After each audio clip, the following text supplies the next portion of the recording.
ഈ യോഗം ഉദ്ഘാടനം ചെയ്ത് ഇതിൻ്റെ ക്ലാസിൻ്റെ പ്രാരംഭം കുറിച്ച് നമ്മോട് നല്ലൊരു ഉപദേശവും നസീഹത്തും ചെയ്ത സമസ്തയുടെ അജയ്യനായ പ്രസിഡന്റ് സയ്യിദ് മുഹമ്മദ് ജഫരി മുത്തുക്കോയ തങ്ങളവറുകളെ, സമസ്ത കേരള ജമിയത്തുൽ ഉലമായുടെ കേന്ദ്ര മഷാവറ, മറ്റു സംഘടനകളുടെ നേതാക്കളായ പണ്ഡിത മഹത്തുക്കളെ, ഫദീല എന്ന സംവിധാനത്തിന് നേതൃത്വം വഹിച്ചുകൊണ്ടിരിക്കുന്ന അധ്യാപക മഹത്തുക്കളെ, കമ്മിറ്റി ഭാരവാഹികളെ, ഇവിടെ വന്നു ചേർന്നിട്ടുള്ള ഫദീല സ്ഥാപനങ്ങളിൽ പഠിച്ചുകൊണ്ടിരിക്കുന്ന വിദ്യാർത്ഥിനികളെ, ഈ ശബ്ദം കേൾക്കുന്ന മറ്റു സഹോദര സഹോദരിമാരെ, അസ്സലാമു അലൈക്കും വറഹ്മത്തുള്ളാഹി വബറകാതുഹു.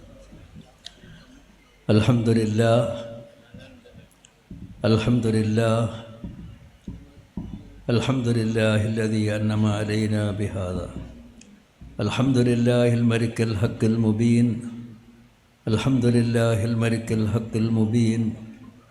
അൽഹംദുലില്ലാഹിൽ മലിക്കിൽ ഹഖിൽ മുബീൻ ദിൽ ഖുവ്വത്തിൽ മതീൻ. വസ്സലാത്തു വസ്സലാമു അലാ സയ്യിദിനാ മുഹമ്മദിൻ സ്വാദിഖിൽ വഅദിൽ അമീൻ വഅലാ ആലിഹി വസഹ്ബിഹി അജ്മഈൻ. അമ്മാ ബഅദ്. അഊദു ബില്ലാഹി മിനശ് ശൈത്വാനിർ റജീം. ബിസ്മില്ലാഹിർ റഹ്മാനിർ റഹീം.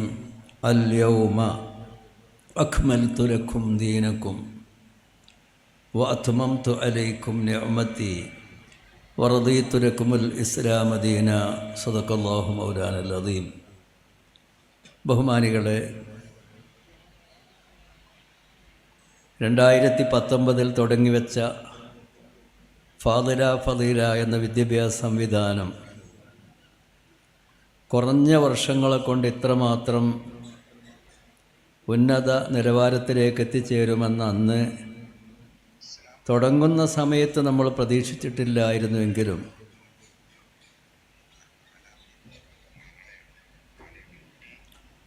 അള്ളാഹുവിൻ്റെ മഹത്തായ അനുഗ്രഹം കൊണ്ട് ഇത് വലിയ പുരോഗതിയും വളർച്ചയും സ്വീകാര്യതയുമാണ് ഇത്രയും കുറഞ്ഞ കാലം കൊണ്ട് നമുക്കുണ്ടായിട്ടുള്ളത്.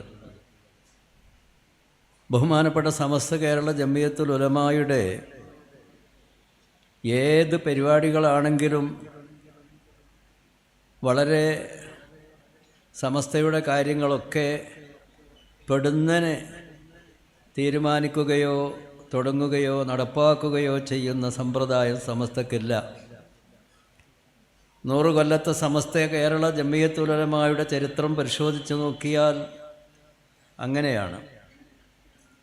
ഏതൊരു കാര്യവും വളരെ ആലോചിച്ച് ചർച്ച ചെയ്ത്, ഇവിടെ ഉദ്ഘാടന പ്രസംഗത്തിൽ നമ്മോട് സൂചിപ്പിച്ചതുപോലെ വളരെയധികം ആലോചിച്ച് ചിന്തിച്ചുകൊണ്ടാണ് തുടങ്ങല്. തുടങ്ങിക്കഴിഞ്ഞാൽ അലല്ലാഹ് തവക്കൽനാ അലല്ലാഹ്, അള്ളാഹുവിൻ്റെ മേൽ തവക്കുലാക്കിക്കൊണ്ടാണ് ഏതൊരു കാര്യവും തുടങ്ങാറുള്ളത്. എല്ലാ കാര്യവും അള്ളാഹുവിൻ്റെ മേൽ തവക്കുലാക്കിക്കൊണ്ട് തന്നെയാണ് നമ്മളുടെ വ്യക്തിപരമായ കാര്യങ്ങളും സാമൂഹ്യ കാര്യങ്ങളും സംഘടനാപരമായ കാര്യങ്ങളും ഒക്കെ ഒരു മുഅ്മിനായ മനുഷ്യനെ സംബന്ധിച്ച് എല്ലാം അള്ളാഹുവിൻ്റെ മേൽ തവക്കുലാക്കിക്കൊണ്ടാണ്. അള്ളാഹുവിനെ സംബന്ധിച്ചുള്ള വിശ്വാസത്തിൽ തന്നെ അതിൻ്റെ ഒരു പൊരുൾ, ആ തവക്കുലിൻ്റെ ഒരു ഉള്ളടക്കം ആ വിശ്വാസത്തിൽ തന്നെ ഉൾക്കൊണ്ടിട്ടുണ്ട്. ഏതൊരു മുഅ്മിനായ മനുഷ്യനാണെങ്കിലും അവൻ തവക്കൽതു അലല്ലാഹ് എന്ന് വാക്ക് നാവുകൊണ്ട് പറഞ്ഞിട്ടില്ലെങ്കിലും, അല്ലെങ്കിൽ അവൻ്റെ ചുമരിൽ അത് എഴുതി അത് ഫ്രെയിം ചെയ്ത് വെച്ചിട്ടില്ലെങ്കിലും അവൻ്റെ ഹൃദയത്തിലൊരു ഫ്രെയിമുണ്ട്, തവക്കൽതു അലല്ലാഹ്. ഓരോ മുഅ്മിനായ മനുഷ്യൻ്റെയും ഹൃദയം തുറന്നു നോക്കിയിട്ടുണ്ടെങ്കിൽ ഏതൊരു ഓർഡിനറി മുഅ്മിനാണെങ്കിലും, ഉന്നത നിലവാരത്തിലെത്തിയ ഒരു മുഅ്മിനൊന്നും ആണെന്നില്ല, ഒരു സാധാരണക്കാരനായ ഒരു മുഅ്മിനായ മനുഷ്യൻ അവൻ്റെ ഹൃദയം തുറന്നു നോക്കിയാൽ ഒരു ബോർഡ് കാണും. ആ ബോർഡിൽ എന്താണ് എഴുതിയിട്ടുള്ളത്? തവക്കൽതു അലല്ലാഹ്. പക്ഷേ ആ തവക്കുൽ അതിൻ്റെ ഏറ്റവും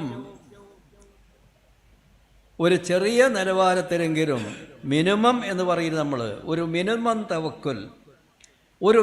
തവക്കുൽ എല്ലാ മുഅ്മിനായ മനുഷ്യൻ്റെ ഹൃദയത്തിലുണ്ടാവും. ചിലപ്പോൾ തോന്നും ഞാനാണിത് ചെയ്യുന്നത്, ഞാനാണിത് വിജയിപ്പിക്കുന്നത്, ഞാനില്ലായിരുന്നുവെങ്കിൽ ഇതൊന്നും നടക്കുമായിരുന്നില്ല. അത് പറയും ചെയ്യും, മനസ്സിൽ വിചാരിക്കുകയും ചെയ്യും, അങ്ങനെയൊക്കെ ഉണ്ടാവും. അങ്ങനെയൊക്കെ ഉണ്ടെങ്കിലും അന്തിമമായി അവൻ്റെ ഹൃദയത്തിൻ്റെ ഉള്ളിലേക്ക് ഇറങ്ങിച്ചെന്നാൽ ഞാനല്ല, ഇതൊക്കെ ചെയ്യുന്നത് ഞാനല്ല, ഇതൊക്കെ എൻ്റെ റബ്ബാണ്. അതാണുള്ള ഈമാൻ എന്ന് പറയുന്നത്, ആ ഒരു തവക്കുൽ. അപ്പോൾ സമസ്ത കേരള ജമിയത്തുൽ ഉലമായുടെ എല്ലാ പ്രവർത്തനങ്ങളും പണ്ഡിത നേതൃത്വമാണല്ലോ സമസ്ത. ആ പണ്ഡിത നേതൃത്വം അള്ളാഹുവിൻ്റെ മേൽ തവക്കുലാക്കിക്കൊണ്ട് തന്നെയാണ് അതിൻ്റെ എല്ലാ പ്രവർത്തനങ്ങളുമായി മുന്നോട്ട് പോകുന്നത്. വമൻ യതവക്കൽ അലല്ലാഹി ഫഹുവ ഹസ്ബുഹ്. അള്ളാഹുവിൻ്റെ മേൽ വേണ്ടതുപോലെ തവക്കുലാക്കി എന്തൊരു കാര്യം നമ്മൾ ചെയ്യുകയാണെങ്കിലും ആ കാര്യങ്ങൾക്ക് ഫഹുവ ഹസ്ബുഹ്, പിന്നെ വേറൊരാളുടെ ആവശ്യമില്ല എന്നാണ്. ഫഹുവ ഹസ്ബുഹ്, അല്ലാഹു സുബ്ഹാനഹു വ തആല അവൻ മാത്രം മതി. എന്തൊരു കാര്യത്തിലാണോ നമ്മൾ തവക്കുലാക്കിയിട്ടുള്ളതെങ്കിൽ, അള്ളാഹുവിനെ ഏൽപ്പിച്ചുകൊണ്ട് തുടങ്ങിയിട്ടുള്ളതെങ്കിൽ, ആ കാര്യം വിജയിപ്പിച്ചു തരാൻ അള്ളാഹു തന്നെ മതി. പക്ഷേ മുസബ്ബിബുൽ അസ്ബാബായ കാര്യകാരണ ബന്ധങ്ങൾക്ക് അധീനമായി കാര്യങ്ങൾ നടത്തിക്കൊണ്ടിരിക്കുന്ന അള്ളാഹു സുബ്ഹാനഹു വ തആല ചില സബബുകളെ അള്ളാഹു നിശ്ചയിക്കും. അവരാണ് സഹായികളെന്ന് പറയുന്നത്. അത് അള്ളാഹു നിശ്ചയിക്കുന്ന സഹായികളാണ്. ആ സഹായികൾ നമ്മളെ സഹായിക്കും. അത് മലായിക്കത്തിൽ നിന്ന് നമ്മളെ സഹായിക്കുന്നവരുണ്ട്, ജിന്നുകളിൽ നിന്ന് നമ്മളെ സഹായിക്കുന്നവരുണ്ട്, മനുഷ്യരിൽ നിന്ന് നമ്മളെ സഹായിക്കുന്നവരുണ്ട്, പരിശുദ്ധ ആത്മാക്കളിൽ നിന്ന് നമ്മളെ സഹായിക്കുന്നവരുണ്ട്. അത് ബാഹ്യമായിട്ടും ബാഹ്യമല്ലാതെയും നമ്മളെ സഹായിച്ചുകൊണ്ടിരിക്കുന്നുണ്ട്. ആ സഹായിക്കുന്നവരൊക്കെ അല്ലാഹു സുബ്ഹാനഹു വ തആല അതിനുവേണ്ടി നിയോഗിക്കപ്പെട്ടവരുടെ സഹായമാണ്. അവരും അള്ളാഹുവിൻ്റെ മേൽ തവക്കുലാക്കിക്കൊണ്ട് തന്നെയാണ് നമ്മളെ സഹായിക്കുന്നത്. ആരുടെ ഏത് പ്രവൃത്തിയായിരുന്നാലും ഹക്കിൻ്റെ ആളുകളൊക്കെ, ഹക്കിൻ്റെ വ്യക്തിത്വങ്ങളൊക്കെ അള്ളാഹുവിൻ്റെ മേൽ തവക്കുലാക്കും. അല്ലാഹു സുബ്ഹാനഹു വ തആല ഹബീബായ റസൂലുള്ളാഹി സ്വല്ലല്ലാഹു അലൈഹി വസല്ലം തങ്ങൾ പറഞ്ഞത്, ഫൈദാ അസംത ഫതവക്കൽ അലല്ലാഹ്. ഏതൊരു കാര്യവും ചെയ്യാൻ നിശ്ചയിച്ച് തീരുമാനിച്ച് ദൃഢനിശ്ചയം ചെയ്തു, അന്തിമ തീരുമാനമെടുത്തു. ഏതൊരു കാര്യത്തിൻ്റെയും അന്തിമ തീരുമാനവും അതിൻ്റെ ദൃഢനിശ്ചയവുമാകുമ്പോഴാണ് അസ്മ് എന്ന് പറയുന്നത്. അങ്ങനെയുള്ള ഒരു അസ്മ് തങ്ങൾ ചെയ്തു കഴിഞ്ഞാൽ, ഏത് കാര്യത്തിനും ചെയ്തു കഴിഞ്ഞാൽ, ഇപ്പം ഞാൻ പടച്ചോൻ്റെ പടപ്പുകളിൽ വെച്ച് ഏറ്റവും വലിയ ആളാണ്, ബാക്കിയുള്ള പടപ്പുകളൊക്കെ എൻ്റെ കൂടെ സഹായിക്കുന്നവരാണ്, നിപ്പാട് മെനക്കെട്ടിട്ടുണ്ടെങ്കിൽ ആ കാര്യം നടക്കുമല്ലോ എന്ന് അങ്ങനെ വിചാരിച്ചു പോകരുത്. ഏത് കാര്യമായിരുന്നാലും അത് ചെയ്യാൻ വേണ്ടി അസ്മ് ചെയ്താൽ, ദൃഢനിശ്ചയം ചെയ്തു കഴിഞ്ഞാൽ, അന്തിമ തീരുമാനം മനസ്സുകൊണ്ട് എടുത്തു കഴിഞ്ഞാൽ, അതിലേക്ക് പ്രവേശിക്കുന്നതിൻ്റെ മുമ്പായി ഫതവക്കൽ അലല്ലാഹ്, അല്ലാഹുവിൻ്റെ മേൽ തവക്കുലാക്കണം. തങ്ങൾ അല്ലാഹുവിൻ്റെ മേൽ തവക്കുലാക്കി കൊണ്ടിറക്കണം. അപ്പം അന്തിമമായ തീരുമാനങ്ങൾ നമ്മൾക്ക് എടുക്കാം, വിരോധമില്ല. അങ്ങനെ ഒരു തീരുമാനം എടുക്കാനുള്ള സ്വാതന്ത്ര്യം അള്ളാഹു നമ്മൾക്ക് നൽകിയിട്ടുണ്ട്. അതാണ് കസ്ബ് ഇഖ്തിയാർ എന്ന് പറയുന്നത്. അഹ്ലുസുന്നത്ത് വൽ ജമാഅത്തിൻ്റെ അഖീദയാണത്. പക്ഷേ അല്ലാഹുവിൻ്റെ ഏതൊരു കാര്യവും തീരുമാനിക്കാൻ അന്തിമമായ തീരുമാനം നമ്മൾ എടുത്തു കഴിഞ്ഞാൽ അതിനെ സഫലീകരിച്ച് തരേണ്ടവൻ, അതിനെ നടത്തിത്തരേണ്ടവൻ, അതിനെ സൃഷ്ടിച്ച് നമ്മൾക്ക് കൈമാറി തരേണ്ടവൻ അത് അല്ലാഹു ആണെന്നുള്ള ബോധം നമ്മൾക്കുണ്ടാവുകയും അതിനുവേണ്ടി അള്ളാഹുവിൻ്റെ മേൽ ഭാരമേൽപ്പിക്കുകയും ചെയ്യണം. അതാണ് കസുബ് അബ്ദിൽ നിന്നാണ്, ഹൽക്ക് അള്ളാഹുവിൽ നിന്നാണെന്നുള്ള അഹ്ലുസുന്നത്ത് വൽ ജമാഅത്തിൻ്റെ ശരിയായ വിശ്വാസം. മുഅ്തസിലിയാക്കളുടെ വിശ്വാസം മറ്റൊന്നാണ്, ജബരിയാക്കളുടെ വിശ്വാസം മറ്റൊന്നാണ്. അഹ്ലുസുന്നത്ത് വൽ ജമാഅത്തിൻ്റെ ആ സത്യസന്ധമായ മധ്യനിലയിലുള്ള, ഇടത്തോട്ടും വലത്തോട്ടും ചായാതെ മുസ്തഖീമായ വഴിയിലുള്ള വിശ്വാസം അതാണ്. അപ്പം അതുകൊണ്ട് നമ്മൾ തവക്കുൽ, സമസ്ത കേരള ജമിയത്തുൽ ഉലമായുടെ എല്ലാ പ്രവർത്തനങ്ങളും അങ്ങനെയാണ്. അങ്ങനെ ആയതുകൊണ്ട് തന്നെയാണ് ഏതൊരു തീരുമാനവും അത് പ്രതീക്ഷിക്കാത്ത അപ്രതീക്ഷിതമായുള്ള വിജയങ്ങൾ നമ്മൾ കണ്ടെത്തുന്നത്. ഇവിടെ ഫാദില ഫദീല ഒരുപാട് വിദ്യാഭ്യാസ സംവിധാനങ്ങൾ നമ്മൾക്കുണ്ടെങ്കിലും ഫാദില ഫദീല എന്ന് പറയുന്ന ഈ വിദ്യാഭ്യാസ സംവിധാനം അത് ഒരു പ്രത്യേക സ്വഭാവത്തിലും രീതിയിലുമുള്ളതാണ്. അതിൻ്റെ തുടക്കം പോലെ തന്നെയാണ് അതിൻ്റെ ഒടുക്കവും. എന്തായിരുന്നു അതിൻ്റെ തുടക്കം? ഒരു 5 വർഷം മുമ്പ് നമ്മുടെ നാട്ടിൽ സാമൂഹ്യ രംഗത്ത്, സാംസ്കാരിക രംഗത്ത്, കലാലയ രംഗത്ത് ഒക്കെ വലിയ മാറ്റങ്ങൾ വന്നു. വലിയ ചലനങ്ങളും മാറ്റങ്ങളും ഇപ്പോഴും വന്നുകൊണ്ടിരിക്കുകയാണ്. ഇനി എങ്ങോട്ടാണ് പോകുന്നത് എന്ന് ചോദിച്ചാൽ ഉത്തരം കണ്ടെത്താൻ കഴിയാത്ത വിധത്തിലുള്ള സ്പീഡിലാണ് കാര്യങ്ങളും മാറി മറിഞ്ഞുകൊണ്ടിരിക്കുന്നത്.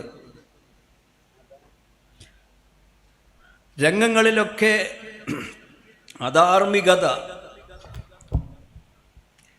ധാർമ്മിക മൂല്യങ്ങൾ നഷ്ടപ്പെട്ട് തോന്നിയതുപോലെ ഉലായിക്കൽ അൻആമി എന്ന് പറഞ്ഞില്ലേ, ഖൽബുണ്ട് ചിന്തിക്കാൻ കഴിയുന്നില്ല, ഖാദുണ്ട് സത്യം കേൾക്കാൻ കഴിയുന്നില്ല, കണ്ണുണ്ട് പക്ഷേ സത്യം കാണാൻ കഴിയുന്നില്ല, നാവുണ്ട് സത്യം മാത്രം പ്രചരിപ്പിക്കാൻ കഴിയുന്നില്ല. തോന്നിയതുപോലെയുള്ള ഒരു ജീവിത രീതിയിലേക്ക് കലാലയങ്ങൾ, നിങ്ങളൊരു എവിടെയെങ്കിലുമൊക്കെ പോയിട്ട് നിൽക്കുമ്പോൾ കാണാം 10-15 വയസ്സായ പെൺകുട്ടികളെ കയ്യും പിടിച്ച് ഇങ്ങനെ 10-17-18 വയസ്സായ ചെറുപ്പക്കാർ കയ്യും പിടിച്ച് ഇങ്ങനെ പോകുന്നുണ്ടാവും. അപ്പം നമ്മൾ വിചാരിക്കും നല്ലതല്ലേ വിചാരിക്കേണ്ടത്, അത് ആങ്ങളെയും പെങ്ങളും ഇക്കാരം, ഭാര്യയും ഭർത്താവും ഇക്കാരം. പക്ഷേ അതിനെ സംബന്ധിച്ച് അന്വേഷിച്ച് നോക്കുമ്പോൾ കൂട്ടമായിട്ട് പോവുകയാണ്.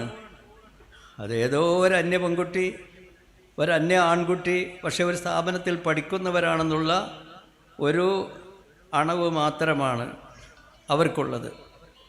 ഈ നിലയിൽ അധപ്പതിച്ച് കൊണ്ടിരിക്കുന്ന അതിനെ അഴിച്ചുവിട്ടിരിക്കുകയാണ് ഇന്നത്തെ വിദ്യാഭ്യാസ ഭൗതിക മേഖല എന്ന് പറഞ്ഞാൽ. ഗവൺമെൻറ്റിനൊന്നും അത് നിയന്ത്രിക്കാൻ സാധ്യമല്ല. ഇന്നത്തെ ഗവൺമെൻറ്റുകൾക്കൊന്നും അത് നിയന്ത്രിക്കാൻ സാധ്യമല്ല. ഇന്ത്യ രാജ്യത്ത്, ഇന്ത്യ ജനങ്ങളിൽ നാനാമതങ്ങൾ ഉൾക്കൊള്ളുന്ന ഒരു സമൂഹത്തിന് വേണ്ടി ഭരണം നടത്തുന്ന ഭരണാധികാരികൾക്ക് അവർക്ക് ധാർമ്മികമായ കാര്യങ്ങൾ നിയന്ത്രിക്കാൻ കഴിയൂല, അവർ പറഞ്ഞിട്ട് കാര്യമില്ല. അതുകൊണ്ട് തന്നെ പഠിതാക്കൾ അവർക്ക് തോന്നിയ മാതിരി നടക്കുകയും ക്ലാസ്സിൽ ഹാജരാകണം, വീക്ഷിക്കണം, പരീക്ഷയ്ക്ക് എഴുതണം, മാർക്ക് കിട്ടണം, തന്നെ ബാക്കി കാര്യങ്ങളൊന്നും നോക്കണ്ട. പിന്നെ സ്ഥാപനത്തിൻ്റെ അച്ചടക്കത്തിന് ആവശ്യമായ പൊതുവായ ചില കാര്യങ്ങളൊക്കെ അവർ ശ്രദ്ധിക്കുന്നു മാത്രം. ഇങ്ങനത്തെ ഒരവസ്ഥ വന്നപ്പോൾ 9 വയസ്സ് മുതൽക്ക് പെൺകുട്ടികൾക്ക് പ്രായപൂർത്തിയാവാൻ സാധ്യത ഉണ്ടല്ലോ. അപ്പോൾ 10-15 വയസ്സായ 15, 16, 17 വയസ്സായ പെൺകുട്ടികൾക്ക് ശരിക്ക് ചിന്തിച്ച് ആലോചിച്ച് ബുദ്ധിപരമായി നീങ്ങാനുള്ള കഴിവ് അല്ലാഹു കൊടുത്തിട്ടുണ്ട്. പുരുഷന്മാരെക്കാൾ മുമ്പ് പ്രായപൂർത്തിയാകുന്നവരാണ് സ്ത്രീകൾ. അപ്പോൾ അങ്ങനെയുള്ള പെൺകുട്ടികൾ ഇതൊക്കെ കാണുകയും കേൾക്കുകയും അറിയുകയും ചെയ്യുമ്പോൾ അവർക്ക് സ്വയം ബോധം, ഉപ്പ, എൻ്റെ ഉമ്മ, മതി, എനിക്കിനി പഠിക്കണ്ട, ഇതാണ് ഞാൻ പഠിക്കുന്ന സ്ഥാപനത്തിലുള്ള അവസ്ഥ എന്ന് തൻ്റെ ഇടമുള്ള പെൺകുട്ടികൾ രക്ഷിതാക്കളോട് പറയാൻ തുടങ്ങി. ഇതൊക്കെ കാണുകയും കേൾക്കുകയും ചെയ്യുന്ന രക്ഷിതാക്കൾ മതബോധമുള്ള രക്ഷിതാക്കൾ ചിന്തിക്കാൻ തുടങ്ങി, എൻ്റെ മോളെ ഈ നിലക്ക് ഞാൻ വിട്ടയച്ചാൽ അവൾക്കൊരു 100 ഫ്രണ്ടുകളുണ്ടാവും, കൂട്ടുകാരുണ്ടാവും, എൻ്റെ മോളല്ലാതെ ആയിപ്പോകും. അതുകൊണ്ട് അവരെ പഠിപ്പിക്കണം. ഇന്നത്തെ സാഹചര്യത്തിലെ കാലഘട്ടത്തിൽ പ്രത്യേകിച്ച് പഠിപ്പിക്കണം. അപ്പോൾ ഒരു മതകീയ അന്തരീക്ഷത്തിൽ മതബോധത്തോടുകൂടെ ഭൗതിക വിദ്യാഭ്യാസത്തോടൊപ്പം ആവശ്യമായ മതവിദ്യാഭ്യാസവും കൂടി അവർക്ക് നൽകിക്കൊണ്ടുള്ള ഒരു പഠന രീതി ഇവിടെ ഉണ്ടെങ്കിൽ അതിലെൻ്റെ മോളെ ചേർത്ത് പഠിപ്പിക്കണമെന്നുള്ള ചിന്ത രക്ഷിതാക്കൾക്കും തുടങ്ങി. അങ്ങനെ അപേക്ഷകൾ വർദ്ധിച്ചു. പെൺകുട്ടികളുടെ ഭൗതിക വിദ്യാഭ്യാസ സ്ഥാപനങ്ങൾ ഉണ്ട്, നമ്മൾക്കുണ്ടായി. അങ്ങോട്ടുള്ള അപേക്ഷകൾ വർദ്ധിച്ചു. പക്ഷേ ആയിരങ്ങൾ അപേക്ഷ കൊടുത്തപ്പോൾ അതിൽ ഒരു നിശ്ചിത ശതമാനം മാത്രമേ സ്ഥാപനങ്ങൾക്ക് ഉൾക്കൊള്ളാൻ കഴിഞ്ഞുള്ളൂ. അവർ പറഞ്ഞിട്ട് കാര്യമില്ല, അത്രേ അവിടെ സീറ്റുള്ളൂ, അത്രേ അവിടെ സൗകര്യമുള്ളൂ. ഒരു പെൺകുട്ടികൾ പഠിക്കാൻ എത്ര സൗകര്യമാണ്? ക്ലാസ് റൂം വേണ്ടേ? അതുപോലെ ഹോസ്റ്റൽ സൗകര്യം വേണ്ടേ? മറ്റുള്ള അതിനോടനുബന്ധിച്ച സൗകര്യങ്ങൾ വേണ്ടേ? ഇല്ലാതെ വെറുതെ അവിടെ കൊണ്ടുപോയി ഇരുത്താൻ പറ്റൂലല്ലോ. ആ ഉള്ള സൗകര്യത്തിനനുസരിച്ച് അവരൊക്കെ കുട്ടികളെ ചേർത്തു. ബാക്കി വലിയ ഒരു ശതമാനം ബാക്കിയായി. ആ ശതമാനം ബാക്കിയായപ്പോൾ അവർ നെട്ടോട്ടം ഓടാൻ തുടങ്ങി. പഠിച്ചോനെ, പഠിക്കാൻ സൗകര്യമില്ലല്ലോ, എൻ്റെ മോളെ ചേർത്ത് പഠിപ്പിക്കാൻ സൗകര്യമില്ലല്ലോ. സമസ്തൻ്റെ ഉസ്താദന്മാരെ സമീപിച്ചു പലരും. നിങ്ങളൊന്ന് ശുപാർശ ചെയ്യണം, ഇന്ന സ്ഥാപനത്തിൽ എൻ്റെ ഒരു കുട്ടിനെ ചേർത്ത് തരാൻ, ഇങ്ങനെ പറയാൻ തുടങ്ങി.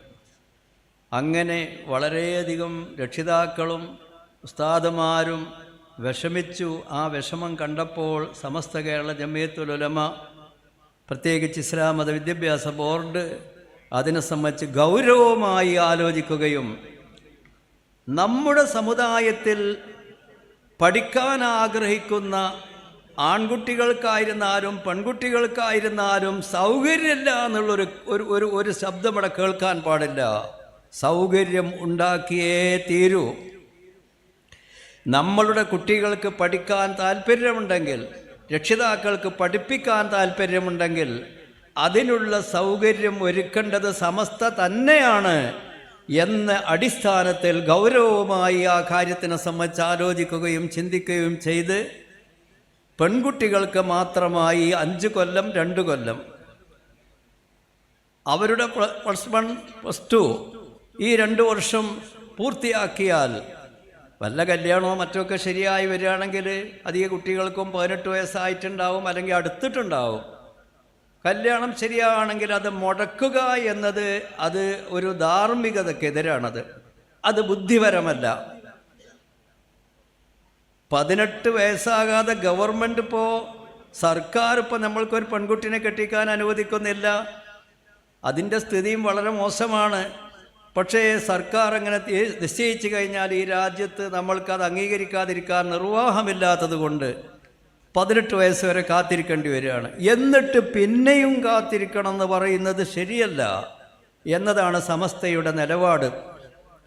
അപ്പോൾ നല്ല കല്യാണം ശരിയായി, അല്ലെങ്കിൽ ആ കുട്ടിക്ക് വളരെയധികം താല്പര്യമുണ്ട്, വിവാഹത്തിലേക്കുള്ള അങ്ങേയറ്റത്തെ താല്പര്യമുണ്ട് ഒരു പെൺകുട്ടിക്ക്, തൽക്കാലം ഒന്ന് അവിടെ ക്ഷമിക്ക് എന്ന് പറഞ്ഞാൽ, ക്ഷമിക്കാൻ പറഞ്ഞാൽ ആ ക്ഷമ ഒരു പരിധി വരെയൊക്കെ ചിലപ്പോൾ നടന്നു എന്ന് വരും. ചിലപ്പോൾ ആ പരിധിയിൽ നിന്നും അത് പൊട്ടി പുറത്തു പോകാൻ കാരണമായിത്തീരും. അതാണ് ഇസ്ലാമിൻ്റെ കാഴ്ചപ്പാട്.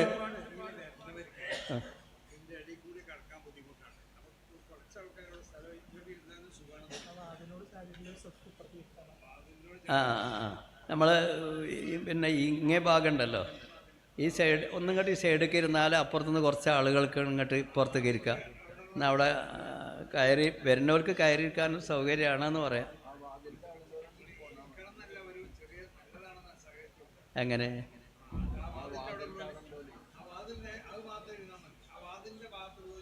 കുറച്ചിങ്ങോട്ട് അങ്ങോട്ട് ഇരുന്നാൽ മതി.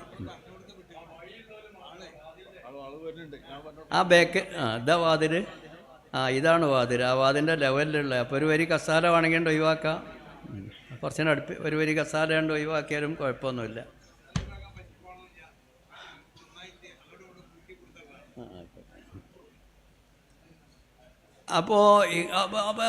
അപ്പോൾ ഇതെന്ന് പറഞ്ഞാൽ സമസ്ത ഒരു നിർബന്ധിതാവസ്ഥയിൽ ഇങ്ങോട്ട് തേടി വന്ന്, അങ്ങനെ ഉണ്ടല്ലോ, അങ്ങോട്ട് തേടിപ്പോകലുണ്ട്, ഇങ്ങോട്ട് തേടി വരലുണ്ട്.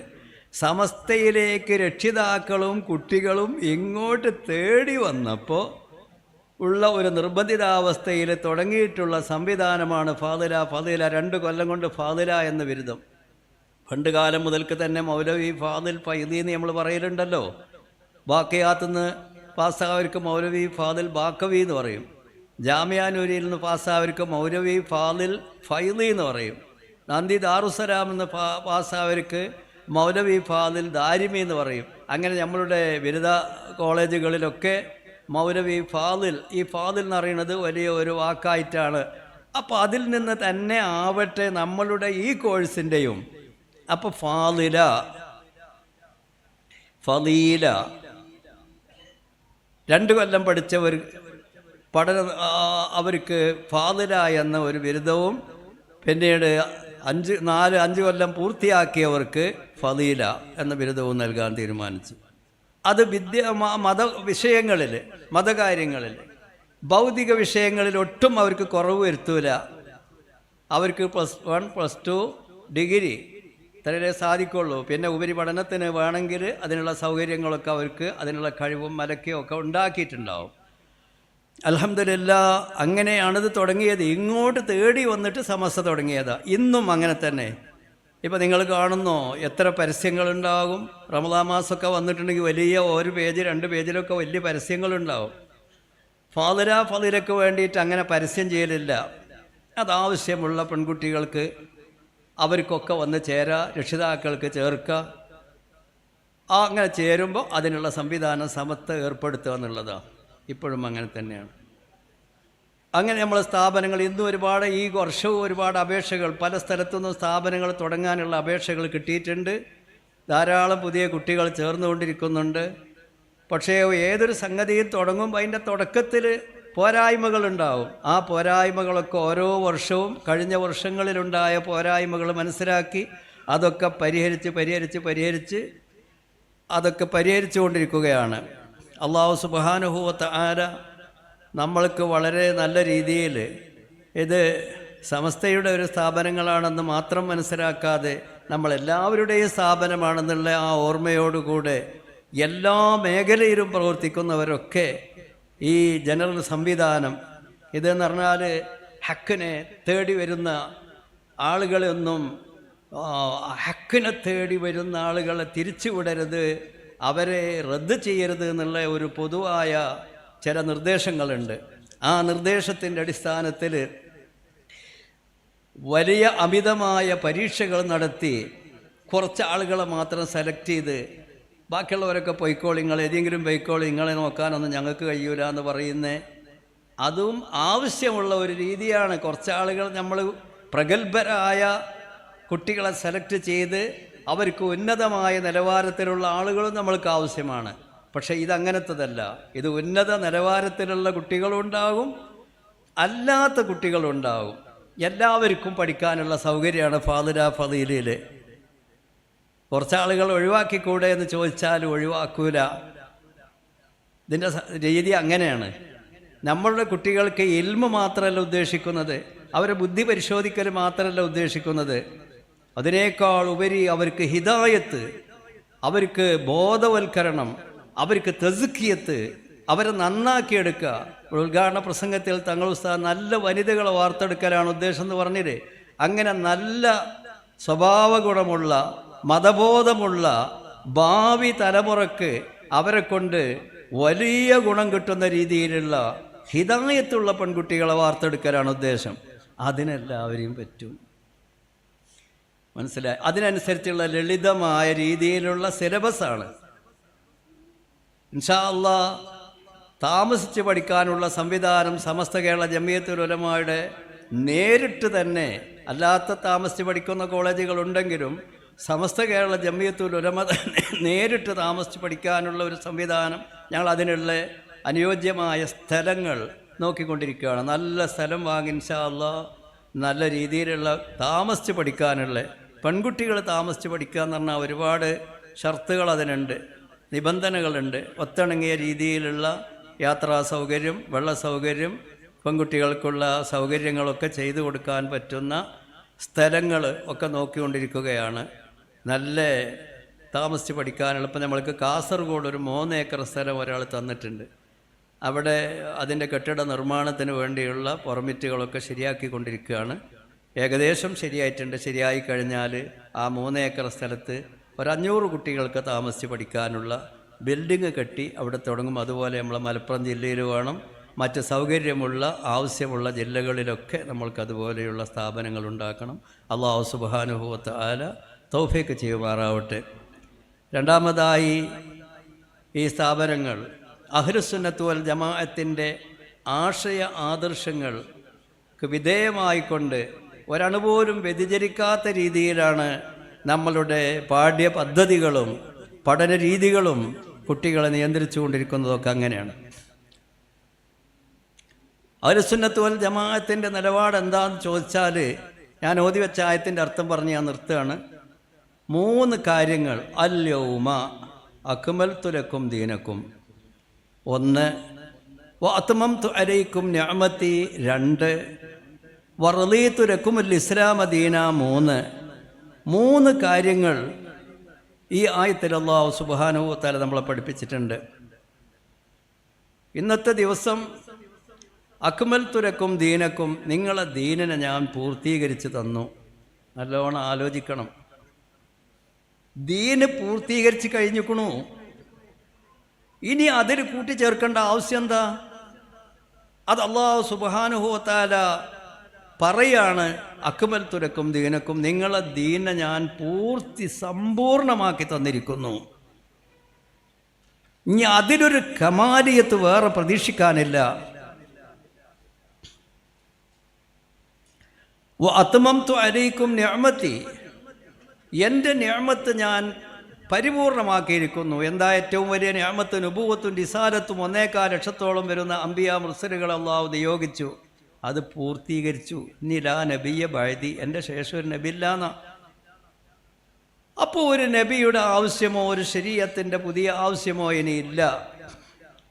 പിന്നെ മൂന്നാമതായി പറയുന്നത് വറളീതു ലക്കും, നിങ്ങൾക്ക് ഞാൻ തൃപ്തിപ്പെട്ട് തന്നിരിക്കുന്നു അൽ ഇസ്ലാം. അൽ ഇസ്ലാം, ഇസ്ലാം എന്നല്ല, ഏതെങ്കിലും ഒരു ഇസ്ലാമിനെ എന്നല്ല. വാക്കുമൽതു ലക്കും വറളീതു ലക്കും ഇസ്ലാമൻ, ഏതെങ്കിലും ഒരു ഇസ്ലാമിനെ എന്നല്ല പറഞ്ഞിരിക്കുന്നത്. അൽ ഇസ്ലാം, ഈ ഇസ്ലാം.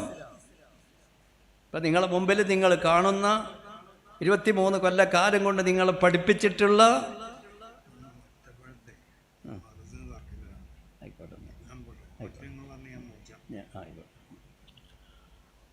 ഈ ഇസ്ലാമിനെ ഞാൻ നിങ്ങൾക്ക് തൃപ്തിപ്പെട്ട് തന്നിരിക്കുന്നു.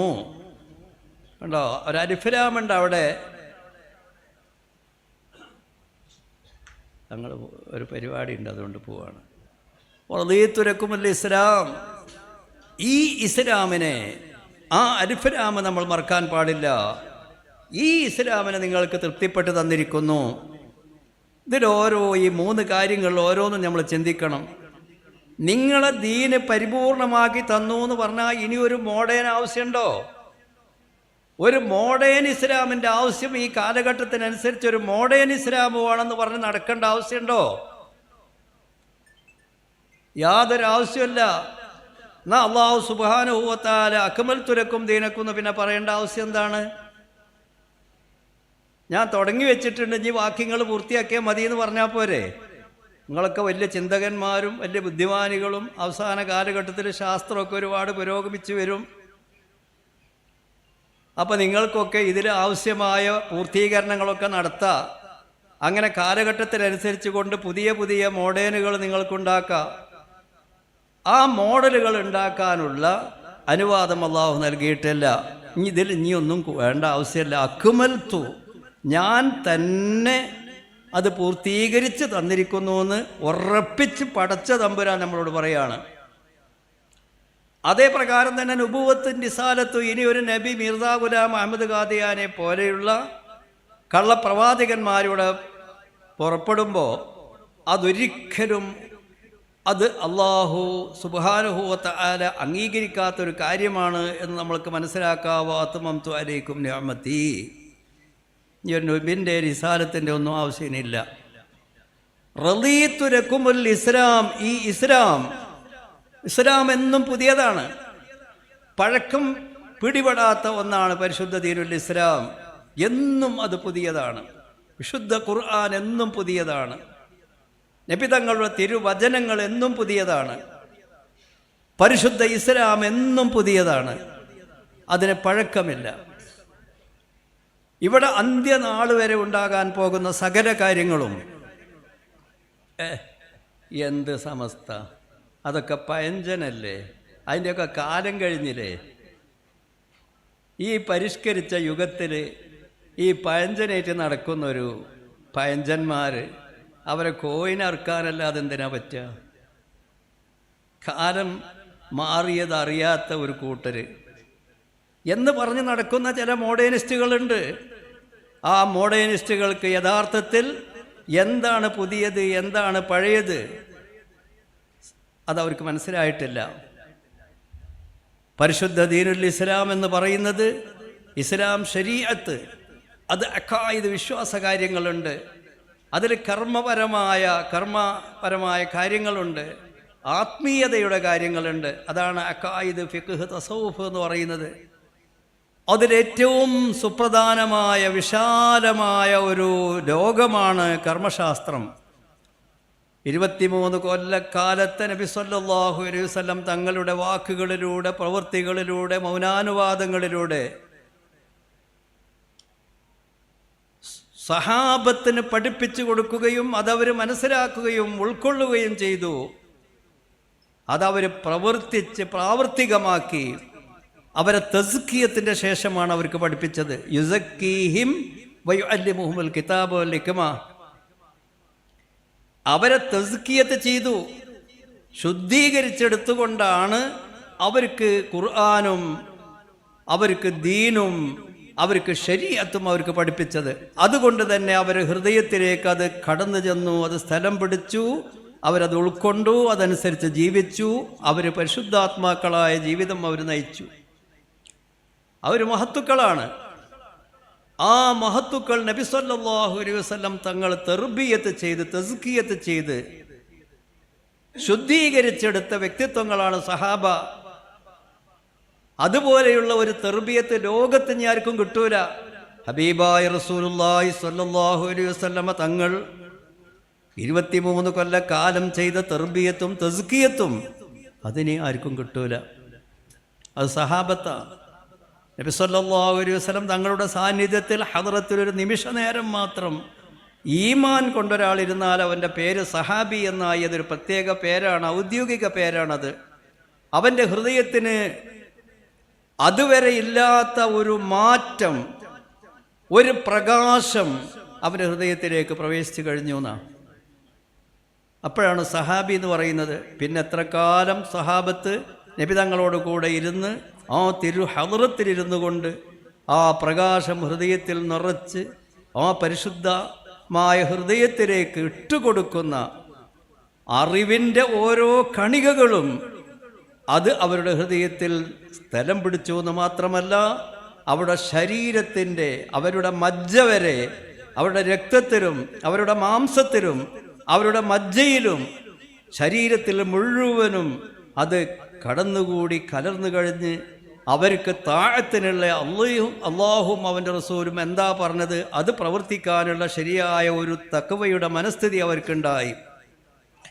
അവരുടെ 23 കൊല്ലക്കാലത്തുള്ള ജീവിതം, ആ ജീവിതകാലത്ത് അവർ പ്രചരിപ്പിച്ചത്, അവർ നടപ്പാക്കിയത്, പ്രത്യേകിച്ച് ഖുലഫാഉർ റാഷിദുകളുടെ കാലഘട്ടത്തിലൊക്കെ നടപ്പാക്കിയത്, ഇതെല്ലാം കൂടിച്ചേർന്ന് അതെല്ലാം ചേർത്ത് വെച്ച് അയിമ്മത്ത് മുജ്തഹിദീങ്ങളുടെ ഉത്തമ നൂറ്റാണ്ടിൽ കഴിഞ്ഞുപോയ അയിമ്മത്ത് മുജ്തഹിദീങ്ങൾ അതെല്ലാം ചേർത്ത് വെച്ച് അതിൽ നിന്ന് 2 ഐറ്റം,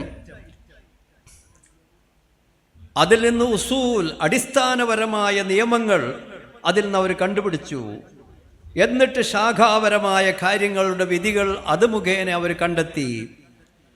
കണ്ടെത്തി എന്ന് പറഞ്ഞാൽ അന്നുണ്ടായിരുന്ന സംഭവങ്ങളുടെ വിധികൾ മാത്രമല്ല, അന്ത്യനാൾ വരെ ഉണ്ടാകാൻ സാധ്യതയുള്ള അവരുടെ മനസ്സിൽ, അവരുടെ ധാരണയിൽ, അവരുടെ ചിന്തയിൽ വന്നിട്ടുള്ള ഏതെല്ലാം ഉണ്ടാവാൻ സാധ്യതയുള്ള സംഭവങ്ങളുണ്ടോ അതിൻ്റെ വിധികളൊക്കെ അവർ പറഞ്ഞു വെച്ചു. അങ്ങനെ ദീനിൻ്റെ കാര്യങ്ങൾ അവർ ക്രോഡീകരിച്ചു. അവരുടെ ധാരണയിൽ വരാത്ത കാര്യങ്ങൾ ഉണ്ടാകുമല്ലോ, ഒരുപാടുണ്ടാകുമല്ലോ. പക്ഷേ അവർ പല ഗണങ്ങളിൽപ്പെട്ട ഒരുപാട് കാര്യങ്ങളുടെ വിധികൾ അവർ ക്രോഡീകരിച്ച് വെച്ചപ്പോൾ ഇനി അതിനോട് സാദൃശ്യമായി ലോകാവസാനം വരെ ഉണ്ടാകുന്ന അയിമ്മത്ത് മുജ്തഹിദീങ്ങൾ ക്രോഡീകരിച്ച് വെച്ച ആയിരക്കണക്കായ ഗണങ്ങളുണ്ട്, ഇനങ്ങളുണ്ട്, ഐറ്റങ്ങളുണ്ട്. അതിൽപ്പെട്ട ഏതെങ്കിലും ഒന്നിനോട് സാദൃശ്യമില്ലാത്ത സംഭവങ്ങൾ ഉണ്ടാവില്ല. അതുകൊണ്ട് അവർ പറയാത്തത് ഇനി വല്ലതും ബാക്കിയുണ്ടെങ്കിൽ ഇത് ഏതിനോടാണ് സാദൃശ്യം, ആ സാദൃശ്യം നോക്കിയിട്ട് അതിൻ്റെ വിധി നമ്മൾക്ക് മനസ്സിലാക്കാൻ സാധിക്കും. അതിലും പെടാത്ത വല്ലതുണ്ടെങ്കിൽ അവർ പൊതുവായ ചില തത്വങ്ങൾ, ഉസൂൽ, ഖവായിദ്, പൊതു നിയമങ്ങൾ അവർ ക്രോഡീകരിച്ച് വെച്ചു. ആ പൊതു നിയമങ്ങളുടെ അടിസ്ഥാനത്തിൽ, ആ പൊതു നിയമങ്ങൾ ഉപയോഗിച്ചുകൊണ്ട് ബാക്കി ഏതെങ്കിലും സംഭവം ഉണ്ടാകുകയാണെങ്കിൽ അതിൻ്റെ വിധി കണ്ടെത്താൻ സാധിക്കും. ഇങ്ങനെ മൂന്നാലൊരു വിധത്തിൽ ഖിയാമത്ത് നാൾ വരെ ഉണ്ടാകാൻ പോകുന്ന സംഭവങ്ങളുടെ വിധികൾ മനസ്സിലാക്കാൻ സാധിക്കാത്ത ഒരു സംഭവം അവിടെ ഉണ്ടാവില്ല എന്നാണ്. ബഈദാണെന്ന് 1000 വർഷങ്ങൾക്ക് മുമ്പ് ഇമാം ഗസാലി തങ്ങളുടെ ഉസ്താദാകുന്ന ഇമാമുൽ ഹറമൈനി, വലിയ മഹാപണ്ഡിതൻ, പറഞ്ഞതെന്താണ്? ബഈദാണ്, വിദൂരമാണ്, സംഭവിക്കാൻ വളരെ പ്രയാസമാണ്. ഇതിൽ മൂന്നാലൊന്നിൽപ്പെടാത്ത സംഭവങ്ങൾ.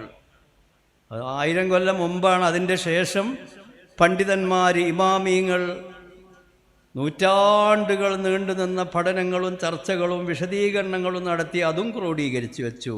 അതിൽ പ്രബലമായതിന്നത്, ചർച്ചകൾ ചെയ്യുമ്പോൾ പല അഭിപ്രായങ്ങളുണ്ടാകും, കൗലുകളും കാലകളും കീലകളും ഒക്കെ ഉണ്ടാകും. പക്ഷേ ചർച്ചകൾ കഴിയുമ്പോൾ അന്തിമ തീരുമാനത്തിലെത്തും. അതിന് മുഅ്തമദ് എന്നൊക്കെ പറയും, അസഹ് എന്നൊക്കെ പറയും, അദ്ഹർ എന്നൊക്കെ പറയും. സാങ്കേതിക ഭാഷയിൽ, ഫിഖ്ഹിൻ്റെ ഇസ്തിലാഹിൽ അങ്ങനെയൊക്കെ പറയും. അങ്ങനെ പ്രബലമായത് അവർ പ്രത്യേകം ക്രോഡീകരിച്ചു. ആ പ്രബലമായതും അതിൻ്റെ അപ്പുറം അവരുടെ അഭിപ്രായ പ്രകടനങ്ങൾ നടത്തിയതും അതൊക്കെ വേറെ വേറെ ക്രോഡീകരിച്ചു വെച്ചു. ഇന്ന് കിതാബുകൾ എത്രയാണ് നമ്മളുടെ കുതുബ്ഖാനകളിൽ, ഗ്രന്ഥാലയങ്ങളിൽ ആയിരക്കണക്കിനുള്ള ഫിഖ്ഹിൻ്റെ കിതാബുകളുണ്ട്. അതിലൊക്കെ പരിധി നോക്കിയാൽ മനസ്സിലാക്കാൻ സാധിക്കാത്ത ഒന്നും ഉണ്ടാവില്ല. ഇന്ന് ഫിഖ്ഹ് കൗൺസിലുകൾ ലോകത്ത്, മുസ്ലിം ലോകത്തൊക്കെ ഫിഖ്ഹ് കൗൺസിലുകൾ ധാരാളമുണ്ട്. അവരൊക്കെ മീറ്റിങ്ങുകൾ കൂടലുണ്ട്. പക്ഷെ അവരൊക്കെ അവലംബമാക്കുന്നത് മുൻഗാമികളായ ഫുഖഹാഇൻ്റെ കിതാബുകളാണ്. മനസ്സിലായില്ലേ? അപ്പം അതുകൊണ്ടിട്ട് ഇവിടെ ഇനി ഒരു പുതിയ ഒരു ഗവേഷണത്തിൻ്റെ, ഇജ്തിഹാദിൻ്റെ, എന്നിട്ട് പുതിയൊരു ഫിഖ്ഹ് രൂപീകരിച്ച് ണ്ടതിൻ്റെ ഒരാവശ്യം ഇനി ഇല്ല തന്നെ. അള്ളാഹു ചെയ്ത ഒരു നിഅമത്താണ്. അതിനുവേണ്ടി അള്ളാഹു നിയോഗിച്ചവരാണ് പൂർവീകരായ നമ്മുടെ മുൻഗാമികളായ മുജ്തഹിദുകളാകുന്ന ഇമാമുകൾ. ഇമാം ഷാഫിഈ, ഇമാം ഹനഫി, മാലിക്, ഹംബലി, ഈ മഹത്തുക്കളായ ഇമാമുകളൊക്കെ അവരെ മാത്രമല്ല, അവരുടെ താബീങ്ങൾ, അവരുടെ ശിഷ്യന്മാരുടെ ശിഷ്യന്മാർ, അങ്ങനെ ഉള്ള മഹത്തുക്കൾ, അവരിലൂടെ ഈ ദീനിനെ അല്ലാഹു സുബ്ഹാനഹു വ തആല കാത്തു സൂക്ഷിച്ചു, സംരക്ഷിച്ചു. ദീനിൻ്റെ വിധികളൊക്കെ അത് സംരക്ഷിച്ചു. അത് മുറുകെ പിടിച്ചുകൊണ്ട് ആ പൂർവീകരുടെ നിലപാട് സ്വീകരിച്ച്, അത് മുറുകെ പിടിച്ച്, അവരുടെ പാത സ്വീകരിച്ച് മുന്നോട്ട് പോകലാണ്. അൽയൗമ അക്മൽതു ലക്കും ദീനക്കും, പരിപൂർണമായ ദീന്, വഅത്മംതു അലൈക്കും നിഅമതി, ഇനി നബിമാരില്ല എന്ന പ്രഖ്യാപനം. വറദീതു ലക്കുമുൽ ഇസ്ലാമ ദീന, 1400-ലധികം വർഷങ്ങൾക്ക്, 14 നൂറ്റാണ്ടുകൾക്കധികം പഴക്കമുള്ള ഈ പരിശുദ്ധമായ അള്ളാഹു നമ്മൾക്ക് കനിഞ്ഞേകിയ, നമ്മൾക്ക് നൽകിയ ഇസ്ലാം, അള്ളാഹു തൃപ്തിപ്പെട്ട ഇസ്ലാം, ഈ ഇസ്ലാം അത് അള്ളാഹു തൃപ്തിപ്പെട്ടത് കൊണ്ട് നമ്മളും തൃപ്തിപ്പെടുക. അള്ളാഹു തൃപ്തിപ്പെട്ടത് കൊണ്ട് നമ്മളും തൃപ്തിപ്പെടുക. അപ്പം നമ്മളെ സംബന്ധിച്ച് അള്ളാഹു തൃപ്തിപ്പെടും. റളിയല്ലാഹു അൻഹും വറളൂ അൻഹു. അള്ളാഹുവിനെ സംബന്ധിച്ച് നമ്മൾ തൃപ്തിപ്പെടുന്നു, അള്ളാഹു നമ്മളെ സംബന്ധിച്ച് തൃപ്തിപ്പെടുന്നു. ആ നിരക്കുള്ള ഒരു രീതിയാണ് ബഹുമാനപ്പെട്ട സമസ്ത കേരള ജമിയത്തുൽ ഉലമ അതിൻ്റെ തുടക്കം മുതൽക്ക് ഇന്ന് വരെ വന്നിട്ടുള്ളത്. അതിനനുസരിച്ച് കൊണ്ട് തന്നെയാണ് നമ്മളുടെ വിദ്യാഭ്യാസ സ്ഥാപനങ്ങൾ ഫളീലയും ആ നിരക്കാണ് നടക്കുന്നത്. അതിൻ്റെ എന്തെങ്കിലും നമ്മളിങ്ങനെ ഇടയ്ക്ക് പ്രിൻസിപ്പാളുമാരുടെയും മറ്റുമൊക്കെ ചർച്ചകൾ വെക്കും. അതിൻ്റെ പോരായ്മകൾ എന്തെങ്കിലും ഉണ്ടെങ്കിൽ അതൊക്കെ ക്രോഡീകരിക്കും, അതൊക്കെ കുറിക്കും, അതൊക്കെ സൂക്ഷിക്കും. എല്ലാം പരിഹരിച്ചുകൊണ്ട് ഇൻഷാ അല്ലാഹ് കൂടുതൽ അതിൻ്റെ സിലബസിലും മറ്റ് അതിൻ്റെ എല്ലാ കാര്യങ്ങളിലും കൂടുതൽ അഭിവൃദ്ധിയോടുകൂടെ മുന്നോട്ട് പോകണം. അത് ഏതെങ്കിലും നമ്മളെല്ലാവരുടെയും കൂടി ഒന്നിച്ചുള്ളൊരു സ്ഥാപനമാണ്. നമ്മൾ ഒന്നിച്ച് ഈ സംവിധാനം വമ്പിച്ച് വിജയമാക്കാൻ അള്ളാഹു തൗഫീക്ക് ചെയ്യുമാറാവട്ടെ എന്ന് ദുആ ചെയ്തുകൊണ്ട് ഞാൻ എൻ്റെ വാക്കുകൾ നിർത്തുന്നു. വാഖിറു ദഅ്വാനാ അൽഹംദുലില്ലാഹി റബ്ബിൽ ആലമീൻ. അസ്സലാമു അലൈക്കും വറഹ്മത്തുള്ളാഹി വബറകാതുഹു.